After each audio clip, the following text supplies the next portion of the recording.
எல்லாரும் எப்படி இருக்கீங்க? சாப்பிட்டீங்களா?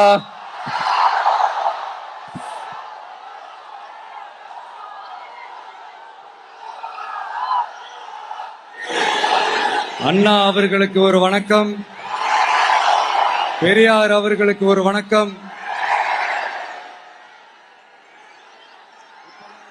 இப்ப நான் எந்த மண்ணில் நின்னுட்டு இருக்கிறேன் தெரியுமா? ஆண்டவர் அன்போட நெல்லுக்கடை மாரியம்மன் அன்னை வேளாங்கண்ணி ஆசியோட கடல் தாய் மடியில் இருக்கிற என் மனசுக்கு ரொம்ப நெருக்கமான நாகப்பட்டினம் மண்ணில் இருந்து நின்று பேசிட்டு இருக்கிறேன். என் நெஞ்சில் குடியிருக்கும்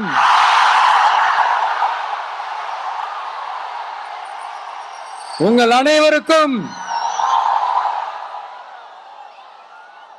என்னைக்குமே ஒரு மீனவ நண்பனா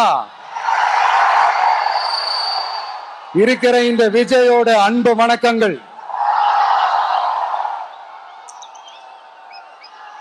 இந்த கப்பல் இருந்து வந்து இறங்குற இந்த பொருட்களை எல்லாம் விற்கிறதுக்காக அந்த காலத்துல அந்தி கடையெல்லாம் நாகப்பட்டினத்துல இருக்கும்னு கேள்விப்பட்டிருக்கிறேன். மீன் பிடிக்கிற தொழில், மத்த தொழில்கள், இந்த விவசாயம், எந்த பக்கம் திரும்பினாலும் எப்படி பார்த்தாலும் உழைக்கிற மக்கள் இருக்கிற ஊர் தான் நம்ம நாகப்பட்டினம் ஊர். மத வேறுபாடே இல்லாத, அனைவருக்கும் பிடித்து போன, மத சார்பின்மைக்கு எடுத்துக்காட்டாக வாழ்ற உங்கள் அனைவருக்கும் மீண்டும் என்னுடைய சிரம் தாழ்ந்த ஸ்பெஷல் வணக்கங்கள். இந்த தமிழ்நாட்டில்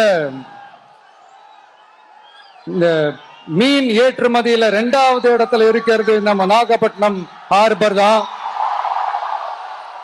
ஆனா அங்க நவீன வசதிகளோட இந்த மீன் பதப்படுத்துற இந்த மாடர்ன் தொழிற்சாலைகள்லாம் இல்ல. அது மட்டும் இல்ல, இந்த அடிப்படை வசதிகள் கொண்ட இந்த வீடுகள்லாம் இல்லாம ரொம்ப அதிகமா இந்த குடிசை பகுதிகள் இருக்கிற ஊரும் நம்ம நாகப்பட்டினம் ஊரு தான்.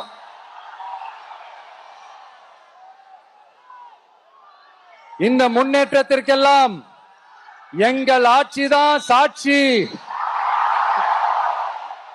அப்படி இப்படின்ட்டு இந்த அடுக்குமொழியில பேசி பேசி அது நம்ம கேட்டு கேட்டு காதுல இருந்து ரத்தம் வந்ததான் மிச்சம். இவங்க ஆண்டது பத்தாதா? இப்படி தவிக்கிறாங்களே நம்ம மக்கள், அது பத்தாதா?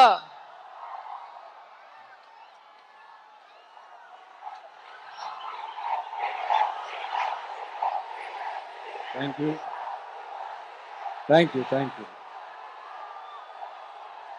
இந்த இலங்கை கடற்படையால நம்ம மீனவர்கள் தாக்கப்படுறதையும் அதுக்கான காரணத்தை பத்தியும் அதுக்கான தீர்வை பத்தியும் நான் மதுரை மாநாட்டிலே நான் பேசியிருந்தேன். அது ஒரு தப்பா?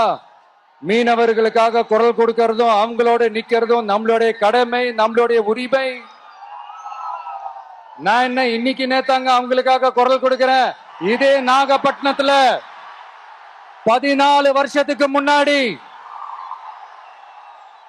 2011 February 22 இதே நம்ம மீனவர்கள் தாக்கப்பட்டதை கண்டிச்சு ஒரு பொதுக்கூட்டம் ஒண்ணு நடத்தணும் இல்லையா? இந்த விஜய் களத்துக்கு வர்றது ஒண்ணு புதுசு இல்ல கண்ணா. எப்போ வந்தாச்சு. என்ன ஒண்ணு, முன்னாடிலாம் விஜய் மக்கள் இயக்கம் என்ற அந்த இயக்கமா வந்து நிற்போம். இப்ப தமிழக வெற்றி கழகம் என்ற அந்த ஒரு அரசியல் இயக்கமா வந்து நிக்கிறோம். அவ்வளவுதான் வித்தியாசம். அன்னைக்கும் சரி, இன்னைக்கும் சரி, இனிமேலும் சரி, மக்களுக்காக மக்களோட நிக்கிறது தான். இது புரிய வேண்டியவங்களுக்கு புரிஞ்சா சரி.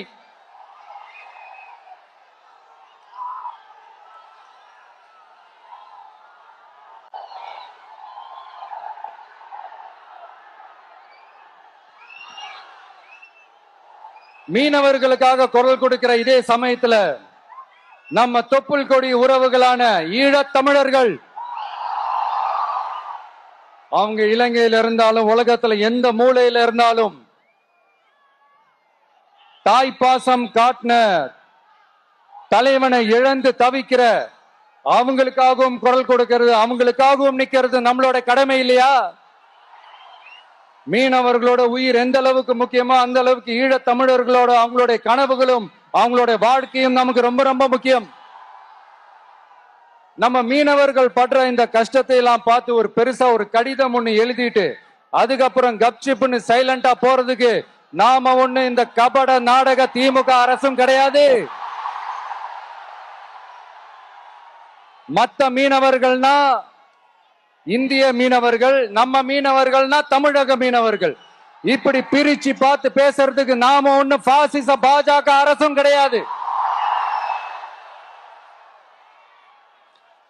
நிரந்தரமான தீர்வு, நிரந்தரமான ஒரு இந்த ப்ராப்ளத்தை சால்வ் பண்றதுதான் நம்மளுடைய ஒரு முக்கியமான ஒரு அஜெண்டாவே. சரி, இப்ப நம்ம நாகப்பட்டினம் ஏரியாவுக்கு வருவோம்.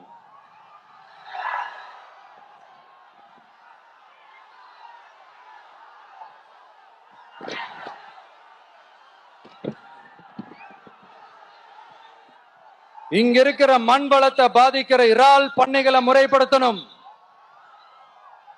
அப்பதான் மீனவர்களோட வாழ்வாதாரமும் விவசாயிகளோட வாழ்க்கையும் பாதிக்காம இருக்கும். கடலோர கிராமங்கள்ல மீன் அரிப்புல இருந்து பாதுகாக்கிற அலையாத்தி காடுகளை அழிக்கிறத பத்தி தடுத்து நிறுத்தி அதுக்கு ஒரு வழி பண்ண வேண்டிய அரசாங்கத்துக்கு இதை விட ஒரு முக்கியமான ஒரு வேலை ஒண்ணு இருக்கு. அது என்ன தெரியுமா? சொந்த குடும்பத்தோட வளர்ச்சியும் சொந்த குடும்பத்தோட சுயநலமும் தான் அந்த முக்கியமான வேலை. இங்க இருக்கிற மக்களுக்கு குடிக்க தண்ணி இல்லாம தவிக்கிறாங்க. அதுக்கு தீர்வா காவிரி தண்ணியை கொண்டு வரலாம், மக்களோட தாகத்தை தீர்க்க. கொண்டு வந்தாங்களா? இவ்வளவு பாரம்பரிய கடல் சார்ந்த ஊர்ல ஒரு கவர்மெண்ட் மெரைன் காலேஜ் ஒண்ணு கொண்டு வரலாம். கொண்டு வந்தாங்களா? மீன் சம்பந்தமான எந்த தொழிற்சாலையும் அமைச்சாங்களா?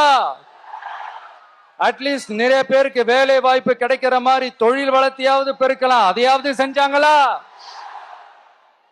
ஆனா ஒவ்வொரு டைமும் வெளிநாட்டுக்கு டூர் போயிட்டு வர்றப்பெல்லாம் அத்தனை கோடி முதலீடு, இத்தனை கோடி முதலீடுன்னு சிஎம் அவர்கள் சிரிச்சுக்கிட்டே சொல்லுவாரு. சிஎம் சார், மனசை தொட்டு சொல்லுங்க, வெளிநாட்டு முதலீடா இல்ல வெளிநாட்டுல முதலீடா? ஒட்டுமொத்த தமிழ்நாட்டுக்கும் முதலீடா இல்ல உங்க குடும்பத்தோட முதலீடு வெளிநாட்டுக்கு போகுதா? வேளாங்கண்ணி, நாகூர், கோடியக்கரைன்னு இங்க இருக்கிற டூரிஸ்ட் பிளேஸ் எல்லாம் கொஞ்சம் நல்லா டெவலப் பண்ணலாம். பண்ண என்ன குறைஞ்சா போயிடுவீங்க? வேதாரண்யம் பகுதியில் உப்பு ஏற்றுமதி செய்யறதுக்கு வசதியை செஞ்சு கொடுக்கலாம். செஞ்சாங்களா? நாகூர் ஆண்டவர் அரசு மருத்துவமனையில பிரசவம் பார்க்கிற டாக்டரே இல்லையா? நாகப்பட்டினம் புது பஸ் ஸ்டாண்டையாவது சுத்தமா சுகாதாரமா வச்சுக்கிறாங்களா? நாகப்பட்டினம் ரயில்வே ஸ்டேஷன் வேலைகளை சீக்கிரமா முடிச்சு வைக்கலாம், அதையாவது செஞ்சாங்களா? இங்க ஏற்கனவே இருந்த ஸ்டீல் ரோலிங் மில்லையும் ரயில் பெட்டி தயாரிக்கிற தொழிற்சாலை மூடிட்டாங்க. அத மறுபடியும் திறந்தா நிறைய பேருக்கு வேலை வாய்ப்புகள் கிடைக்கும். ஏன் அதை பத்தி யோசிக்கல?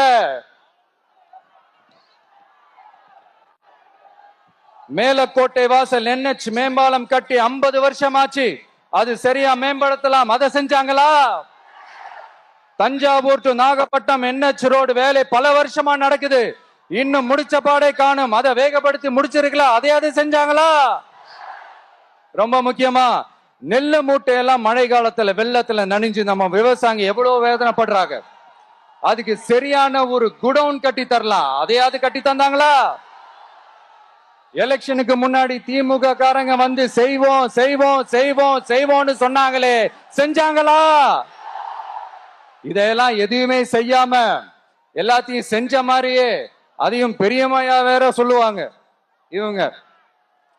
நான் போன வாரம் திருச்சிக்கும் அரியலூர் மாவட்டத்துக்கும் போய் நம்ம மக்களை சந்திக்க போயிருந்தேன். அப்போ பெரம்பலூரும் போக வேண்டியது. அங்க சில ரூல்ஸ் அண்ட் ரெகுலேஷன்ஸ், ஒரு கட்டத்துக்கு அப்புறம் இந்த பஸ்ஸே மூவ் ஆகல. அதுக்கப்புறம் அதை தாண்டி ஒரு டைமுக்கு மேல பேசுறது, சரி அதெல்லாம் விடுங்க. இந்த நேரத்துல பெரம்பலூர் பகுதி மக்களுக்கு நான் மன்னிப்பு கேட்டுக்கிறேன். சீக்கிரமாவே உங்களை தேடி நான் வருவேன் ஃபார் ஷுர். நம்ம இந்த டூர் பிளான், இந்த ஷெட்யூல் போட்டதுக்கு அப்புறம் அது என்னப்பா சனிக்கிழமை சனிக்கிழமை சனிக்கிழமை அப்படின்னு ஒண்ணு ஸ்டார்ட் ஆச்சு. அது ஒண்ணு இல்ல, உங்க எல்லாரையும் பார்க்கும்போது உங்களுக்கு எந்த விதமான டிஸ்டர்பன்ஸும் இருந்துடக்கூடாது. முக்கியமா உங்களுடைய வேலைகளுக்கு எந்த விதமான டிஸ்டர்பன்ஸும் இருந்துடக்கூடாது அப்படின்ற ஒரே காரணத்துக்காக தான் இப்படி வீக்கெண்டா பார்த்து இப்படி இந்த பிளானை ஷெட்யூல் பண்ணோம். லீவு நாட்கள்ல, ஓய்வு நாட்கள்ல வரணும்ன்றதான் அந்த எண்ணமே. அது மட்டும் இல்ல, அரசியல்ல சில பேருக்கு நம்ம ஓய்வும் கொடுக்கணும் இல்லையா? அதனாலதான் இந்த ஓய்வு நாட்களா பார்த்து இப்படி செலக்ட் பண்ணோம். சரி, இப்ப நம்ம மக்களை சந்திக்கிறதுக்கு, நம்ம சொந்தங்களை சந்திக்கிறதுக்கு எத்தனை கட்டுப்பாடுங்க. அந்த இடத்துல பர்மிஷன் இல்ல, இந்த இடத்துல பர்மிஷன் இல்ல. ஆனா அதுக்கான காரணங்கள்லாம் நீங்க கேட்டீங்கன்னா சொத்தையான காரணமா இருக்கும். அங்க பேசக்கூடாது, இங்க பேசக்கூடாது, 5 நிமிஷம் தான் பேசணும், 10 நிமிஷம் தான் பேசணும். நான் பேசுறதே 3 நிமிஷம் தான். அதுலயும் அது பேசக்கூடாது, இதை பேசக்கூடாதுன்னு சொன்னா அப்புறம் தான் எதை தான் பேசுறது. அரியலூர்ல போனப்போ நான் கரெக்டா அந்த ஊருக்கு போறதுக்கு முன்னாடி அந்த ஏரியாலேயே அந்த பவர் கட்டு. அப்புறம் நான் திருச்சிக்கு போய் நான் பேச ஆரம்பிச்சதுக்கு அப்புறம் அந்த ஸ்பீக்கருக்கு போற அந்த வயரு கட்டு. இல்ல, நான் தெரியாம தான் கேக்குறேன் சிஎம் சார். ஃபார் எக்ஸாம்பிள், இப்ப ஒரு RSS தலைவர் இங்க வராருன்னு வச்சுக்கோங்க, இல்ல நம்ம பிரதமர் மோடிஜி அவர்களோ இல்ல உள்துறை அமைச்சரோ இங்க வராருன்னு வச்சுக்கோங்க. இந்த மாதிரி கண்டிஷன்ஸ் எல்லாம் போடுவீங்க, இந்த மாதிரி பவர் கட் பண்ணுவீங்க, இந்த மாதிரி வயர் கட் பண்ணுவீங்க. கொஞ்சம் கட் பண்ணி தான் பாருங்களேன். முடியாதுல, பேஸ்மெண்ட் அதிரும்ல. நீங்க தான் மறைமுக உறவுக்காரர்களாச்சே. இதாவது பரவாயில்லைங்க. இதை தாண்டி ஒரு ரூல் ஒண்ணு போட்டாங்க, பஸ்ஸுக்குள்ளேயே இருக்கணுமா, பஸ்ஸை விட்டு வெளியில வரக்கூடாதா, கையை இவ்வளவுதான் தூக்கணுமா, இப்படியே வரணுமா, மக்களை பார்த்து சிரிக்காத, மக்களை பார்த்து கையசைக்காத, இப்படி எல்லாம். ஐயோ ஐயோ ஐயோ, நானும் என்னவோ ஏதோ நினைச்சேங்க. செம்ம காமெடியா இருக்குங்க. I am just enjoying like anything. நேரடியாவே கேட்கிறேன், சிஎம் சார் மிரட்டி பாக்குறீங்களா? அதுக்கு இந்த விஜய் ஆள் இல்ல சார், அதுக்கு நாம ஆள் இல்ல சார். என்ன செஞ்சிருவீங்க? மேக்சிமம் கொள்கைய சும்மா பேருக்கு மட்டும் வச்சுக்கிட்டு குடும்பத்தை வச்சு கொள்ளையடிக்கிற உங்களுக்கே இவ்வளவு இருந்தா, சொந்தமா உழைச்சி சம்பாதிச்ச எனக்கு எவ்வளவு இருக்கும்?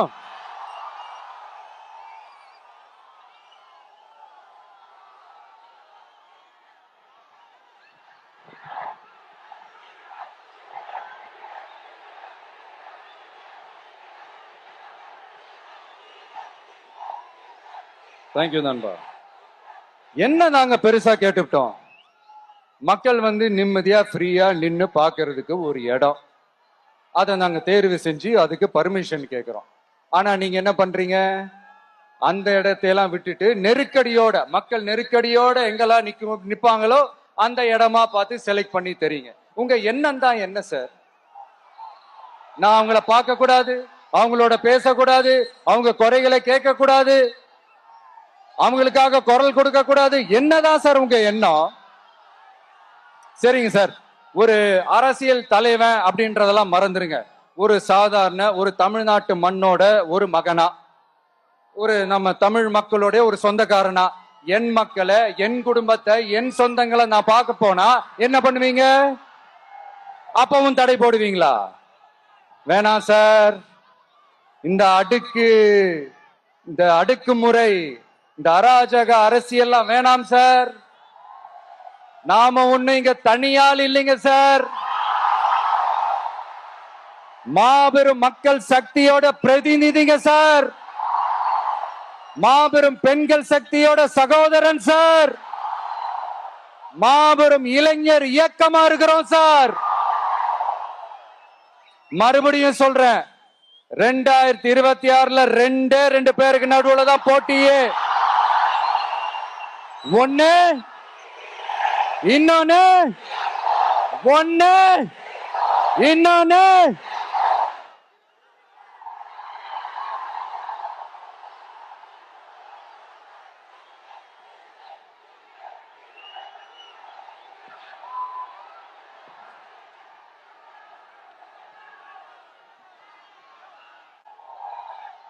இந்த பூச்சாண்டி வேலையெல்லாம் காட்டுறதை விட்டுட்டு தில்லா கெத்தா நேர்மையா எலெக்ஷனை சந்திக்க வாங்க சார். பாத்துடலாம் சார். கொள்கைய பேருக்கு மட்டும் வச்சுக்கிட்டு குடும்பத்தை வச்சு தமிழ்நாட்டை கொள்ளையடிக்கிற நீங்களா, இல்ல தமிழ்நாட்டில் இருக்கிற ஒவ்வொரு வீட்டுக்குள்ளேயும் ஒருத்தனா இருக்கிற நானா, இந்த விஜயா? பாத்தலாம் சார். இனிமேலும் இந்த தடைகள்லாம் போட்டீங்கன்னா நான் நேரடியா மக்கள்கிட்டயே பர்மிஷன் கேட்டுருவேன். மக்களே நீங்க சொல்லுங்க, நான் உங்களை பார்க்க வரக்கூடாதா? நான் உங்களோட பேசக்கூடாதா? உங்க குறைகளை நான் கேட்க கூடாதா? உங்களுக்காக நான் குரல் கொடுக்க கூடாதா? இப்படி நமக்கு தடையா போடுறாங்களே, இந்த திமுக அரசு மறுபடியும் ஆட்சிக்கு வரணுமா? உங்க நல்லதுக்காக நம்ம உங்க டிவிக்கு ஆட்சி அமையணுமா? சத்தமா சத்தமா கேட்டுச்சா மை டியர்? ஏன்பா, நான் தான் அப்பவே சொன்னல, அவருக்கு ஆசையா பாசமா கூப்பிட்டா பிடிக்க மாட்டேங்குது. ஏன்பா மறுபடியும்? கேட்டுச்சா சிஎம் சார்?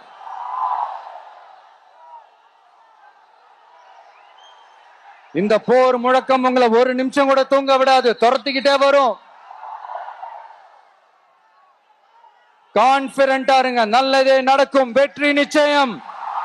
மீண்டும் சந்திக்கும் வரை நன்றி, வணக்கம்.